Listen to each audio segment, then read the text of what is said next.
फक्त लोक ताकदीनं जमतायत त्याला जर तुम्ही झुंड म्हणत असाल तर तुमच्या विचाराला कुठंतरी गर्दी जमवणं लोकशाहीत डोके दाखवावं लागतं. एक आम्ही मोठा भाऊ म्हणून सगळ्या ओबीसी समाजातल्या छोट्या छोट्या घटकांबरोबर आम्ही सोबत राहू ना. काही ठराविक 4-2 लोक आहेत ते मराठा आणि ओबीसी वाद लावायचा. जर एखादा माणूस डायलॉग करत असेल आणि चर्चेला येत असेल तर आम्ही स्वागतच केलं पाहिजे ना. त्यांच्या प्रेस सगळ्या लाईव्ह होतात. त्यांना एवढी प्रचंड प्रसिद्धी मिळाली ही आंदोलनामुळेच मिळाली ना. मनोज दादावर आणि मराठा समाजाच्या आंदोलनावर टीका केल्यामुळे मिळाली. महिलांच्या बाबतीत अत्यंत चुकीच्या पद्धतीचं ते घडलं असं मला वाटतं. मनोज जरांगे पाटील यांनी रखरखत्या उन्हामध्ये उपोषण केलं आणि सरकारसमोर काही मागण्या ठेवल्या. या मागण्या सरकारने अवघ्या 8 दिवसाच्या आत पूर्ण केलेल्या आहेत आणि या सगळ्यामध्ये मनोज जरांगे पाटील यांच्यासोबत एक चेहरा होता. या सगळ्या मागण्यांच्या मागे हा एक चेहरा होता.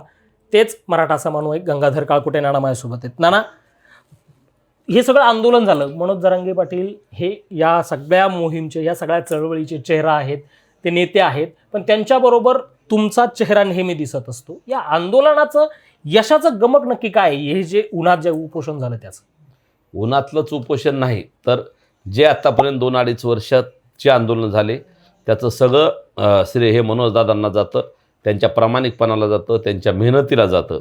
आणि एक एवढं सगळे मोठे कार्यक्रम घेतल्यानंतर सभा असतील, बैठका असतील, मेळावे असतील, ते सगळं झाल्यानंतर तो माणूस रस्त्यावर म्हणजे जमिनीवर आहे आज पण, असं हवेत नाही. बाकी बरेच उदाहरणं बघितले तर 1-2 सभा झाल्या, आंदोलनं झाले, प्रसिद्धी मिळाली की लगेच लोक फार हवेत जातात, फार वेगळ्या कल्चरमध्ये जातात. परंतु मनोजदादा हे जमिनीवर असणारं नेतृत्व आहे. सर्वसामान्य माणसाचे रोज प्रश्न सोडवणारे आहेत. आणि एवढ्या 1.5 कोटीची सभा असेल किंवा नारायणगडावरची मेळावे असतील किंवा अन्य सगळ्या मुंबईच्या वेळेस 2 वेळेस ऐतिहासिक मुंबईचे रॅल्या असतील, हे सगळं केल्यानंतर सुद्धा आजही ते सामान्य तुमच्या आमच्यासारखंच जे अगोदर जीवन जगत होते तसेच जगतात. आणि मग त्या माणसाला गर्व नाही. त्याच्यामुळे हे सगळं आंदोलन तिथं आलं आहे. आणि त्यांच्या या सगळ्या गुणामुळे मराठा समाजाने निश्चित त्यांच्यावर खूप प्रेम केलं. आणि त्याच्यामुळं ज्या वेळेस ते हाक देतात त्यावेळेस मराठा समाज मोठ्या ताकदीने येतो. त्याच्यामुळं आंदोलनाचा चेहराही तेच आहेत. आंदोलन चालवताना सर्वसामान्य मराठा समाज उत्स्फूर्तपणे त्यांच्या मागे येतो. कुठली PR एजन्सी नसते किंवा अन्य कुठले सोशल मीडियाचे काही असं ठरवून काहीच नसतं. जे काय होतंय ते उत्स्फूर्तपणे होतंय हे आपण सगळ्यांनी पाहिले. ह्या ज्या मागण्या सरकारने ज्या काय 8-9 मागण्या मान्य केलेल्या आहेत त्यापैकी आंदोलनाचं हे कितपत यश म्हणावं आणि अजून कुठल्या मागण्या ज्या सरकारने त्वरित मान्य करायला पाहिजे? हो का, आंदोलक मागत असतो आणि सरकारनं काय द्यायचं काय नाही त्या आंदोलनाच्या मागं लोक किती याच्यावर अवलंबून असतं. त्याच्यामुळं आत्तापर्यंत मराठा आरक्षणासाठी मराठा समाजाची जेवढे आंदोलनं आत्तापर्यंत झाले म्हणजे स्वातंत्र्य काळापासून आत्तापर्यंत त्या सगळ्या आंदोलनात सगळ्यात हे यशस्वी आंदोलन आहे असं मला वाटतं. आणि त्याला कारणही तसंच आहे. अनेकांचे प्रमाणपत्र मिळालेत, अनेकांना वेगवेगळ्या माध्यमातून फायदा झाला आहे आणि अनेक लोकांना शिष्यवृत्ती असेल, नोकरीत असेल, सगळ्याच क्षेत्रात फायदा, इनडायरेक्टली राजकारणातसुद्धा फायदा झाला आहे. हालाकी मनोजदादांना वाटलं नव्हतं की राजकारणात फायदा घ्यावा लोकांनी किंवा राजकारणात लोकांचा फायदा हा उद्देश नसतानासुद्धा अप्रत्यक्षपणे किंवा त्या आरक्षणासोबत राजकारणात सुद्धा फायदा झाला आहे. हे आणि बाकी सगळ्या क्षेत्रात नोकरी असेल, शिक्षण असेल किंवा अन्य सगळ्या क्षेत्रामध्ये या आंदोलनामुळे खूप फायदा झाला आहे. ओबीसीना ज्या सवलती आहेत त्या आता काही मराठा समाजाला देखील मिळणार आहेत. यानंतर ओबीसी नेते कुठेतरी नाराज झाल्याचं पाहायला मिळतं. काल लक्ष्मण हाकेंची एक प्रतिक्रिया आली, त्यामध्ये म्हणतायत की मराठा समाजाच्या झुंडीसमोर सरकार झुकलंय आणि ओबीसींच्या मागण्याला वाटाण्याच्या अक्षता मिळत आहेत. नाही, असं काही नाही. मला वाटतं काल मी सुद्धा अनेक मीडियाशी फोनवरून बोलत असताना सांगितलंय, जर मराठा समाजाला अधिकचं काही दिलं असेल तर जर ओबीसी समाज असेल किंवा ओबीसी शिक्षण घेणारे मुलं असतील त्यांनासुद्धा ते द्यावं. शिक्षणाचं खरं तर मला वाटतं सगळ्यालाच शिक्षण मोफत असलं पाहिजे या मताचा मी आहे. मनोजदादाला सुद्धा वाटतं की मुलींचं शिक्षण जे फ्री झालं त्यावेळेस सगळ्या धर्मातल्या मुलींचं केलं आणि ते मनोजदादांनीच ती एक मागणी केली होती आणि त्या आंदोलनात एका उपोषणाच्या दरम्यान ती मागणी मान्य झाली. मग असं जातपात त्यावेळेस त्यांनी बघितली नाही. म्हणून आज जर सरकारने मराठा समाजाला काही दिलं असेल, काही मागण्या दिल्या असतील तर त्याचं स्वागत झालं पाहिजे. परंतु ते करत असताना जर ओबीसी समाजालाही काही कमी असेल तर ते दिघा ना, सरकारशी भांडा, मागा. मनोजदादा असतील, आम्ही सगळे त्या ओबीसी समाजातल्या सर्वसामान्य विद्यार्थ्यासाठी, सर्वसामान्य बांधवासाठी आम्ही सुद्धा सोबत राहू ना. ठीक आहे, आमचा ओबीसी समाज आला किंवा ओबीसी समाजातल्या कुठल्याही योजनेला आमचा विरोध नाही. फक्त काही पुढारी काही मराठा समाजाच्या आरक्षणाच्या विरोधात येतात म्हणून काही पुढाऱ्यांची आमची थोडा संघर्ष होतोय. तसं पाहता आमचं सरकारसोबत संघर्ष आहे, सर्वपक्षीय राज्यकर्त्यासोबतचा संघर्ष आहे. परंतु काही नेते आता आडवे येत आहेत, त्यांच्यामुळे त्यांचा आणि आमचा संघर्ष यामध्ये होत आहे. झुंडीला घाबरतोय सरकार असं हाके म्हणतात. नाही, झुंड वगैरे काही नाही. लोकशाहीत आंदोलन करण्याचा सगळ्याला अधिकार आहे. झुंड असती तर कायदा हातात घेतला असता किंवा झुंड म्हणजे कुठलं हिंस्र पद्धतीनं केलं असतं. परंतु असं काही नाही. हे आंदोलन फक्त लोक ताकदीनं जमतायत, त्याला जर तुम्ही झुंड म्हणत असाल तर तुमच्या विचाराला कुठंतरी एक चुकीचं ठरवण्याची ही वेळ आहे असं मला वाटतं. कारण गर्दी जमवणं लोकशाहीत डोके दाखवावं लागतात. क्वांटिटीपेक्षा क्वांटिटीला महत्त्व असतं. लोकशाहीमध्ये एखाद्या मागणीच्या मागे किती लोक आहेत त्यावर सरकार किंवा प्रशासन त्या मागणीची दखल घेत असतं. मराठा समाजाने मनोजदादाच्या पाठीमागे उभं राहिले, ताकदीनं उभं राहिले, त्याच्यामुळं मागण्या मंजूर होत आहेत. याचा अर्थ झुंडशाही किंवा झुंडीपुढं सरकार झुकलं असं नाही ना. सरकार आहे, कायदा आहे, सगळ्या गोष्टी त्यांच्या हातात असतात ना. जर चुकीचं काही केलं तर सरकार त्या आंदोलनाला थांबवू शकतं किंवा कायदेशीर मार्गानं त्याच्यावर कारवाईसुद्धा करू शकतं ना. पण तसं काही नाही. मराठा समाज आणि मनोजदादा सगळेजण आम्ही ताकदीनं लढतोय. त्याच्यामुळं समाजाच्या पदरात काहीतरी आतापर्यंत पडतंय. हे या आंदोलनाचं यश आहे.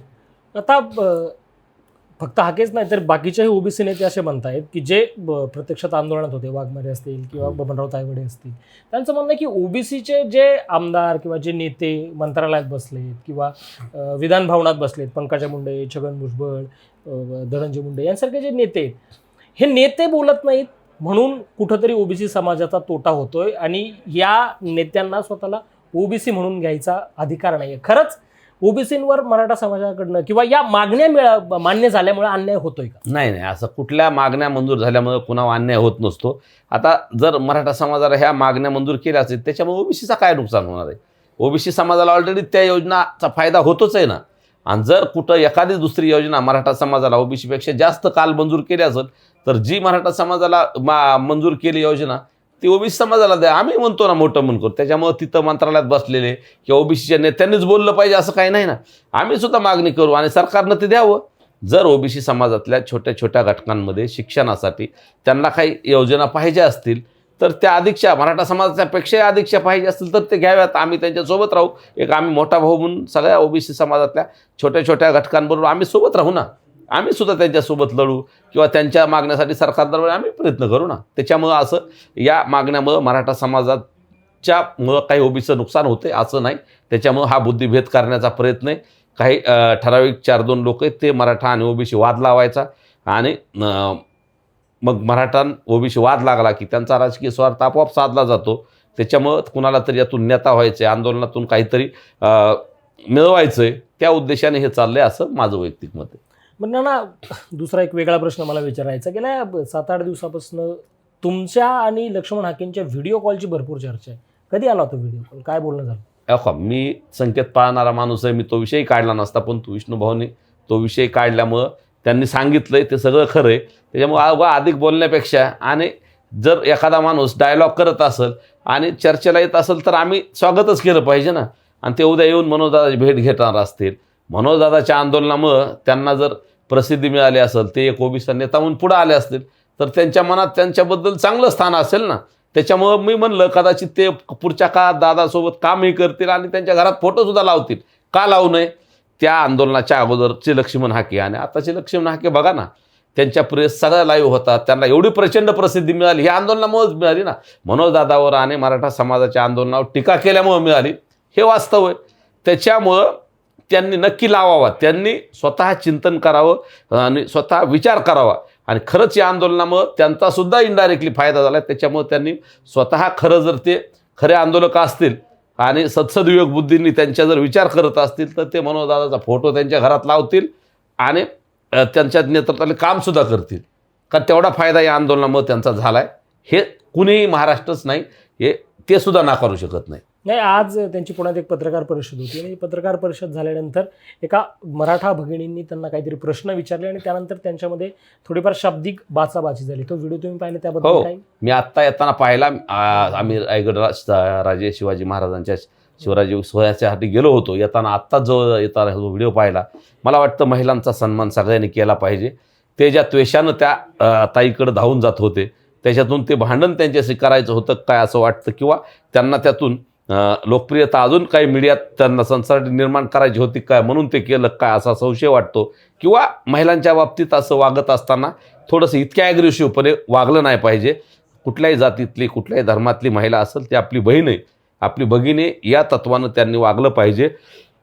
ठीक आहे, त्या ताई काही प्रश्न विचारत असतील तर तुम्ही मीडिया होता तिथं, मीडियाच्या समोरच ना आत जाऊन कशाला प्रश्न विचारायचे. आतच चला इकडंच चला हट्ट करण्यापेक्षा तिथंही चर्चा करून त्यांना त्यांचं समाधान करता आलं असतं आणि तो सामोपचाराविषयी मिटवता आला असता. परंतु त्या ताई काही बोलत असताना ते निघून जात होते, मग त्यांच्यात थोडं शाब्दिक बोलणं झालं, त्यातून ते घडले. परंतु महिलांच्या बाबतीत अत्यंत चुकीच्या पद्धतीचं ते घडलं असं मला वाटतं. मी एखाद्या महिलेच्या बाबतीत असं कुणीही वागलं तर त्या गोष्टीचा निषेध करील. त्यामुळे आजच्याही त्यांच्या त्या कृतीचा मी जाहीर निषेध करतो. नक्कीच. आता ह्या आंदोलनाचा मराठा आरक्षण आंदोलनाचा एक टप्पा यशस्वी झाला असं आपल्याला इथं म्हणावं लागेल. पुढचा टप्पा नक्की कसा असणार आहे, कारण अनेक मागण्या ज्या आहेत त्या अजून प्रलंबित आहेत. नाही, आता त्या बाबतीत मला अधिकचं बोलता येणार नाही, कारण आंदोलनाची दिशा, आंदोलन पुढचं कसं असेल काय असेल त्याबरोबर मनोजदादाच बोलत असतात. आम्ही एक सेवक आहेत समाजाचे, दिलेली जबाबदारी पार पाडणं समाजाचे. मग मनोजदादांनी लढा पुकारल्यानंतर त्याच्यासाठी काय बॅकग्राऊंडला काम करायचं ते छोटे छोटे जबाबदारी आम्ही पार पाडत असतो. त्यामुळे मी स्वतःला एक मराठा समाजाचा सेवक म्हणून घेतो. त्याच्यामुळे तो अधिकार मला नाही, तो अधिकार मनोजदादाला आणि तो अधिकार मराठा समाजाला आहे. समाज ठरविल, समाजाने पुढची दिशा कशी असावी ठरवावी, मनोजदादांनी ठरवावी. आम्ही त्याच्या पाठीमागे ऑलरेडी काम करू. आम्ही काम करणारे माणसं आहेत. प्रसिद्धीपेक्षा किंवा आत्ताच सगळं जाहीर सांगून अजून काहीतरी चर्चा घडवण्यापेक्षा मनोजदादा आणि मराठा समाज जे येणाऱ्या काळात निर्णय घेतील, जी दिशा देतील, ज्या पद्धतीनं आंदोलन पुढं घेऊन जायचं असेल त्या ठिकाणी जिथं जिथं आमची एक मदत लागेल किंवा जिथं जिथं आम्हाला आमचं योगदान देता येईल, आमचा खारीचा वाटा उचलता येईल, तो नक्की आम्ही उचलू.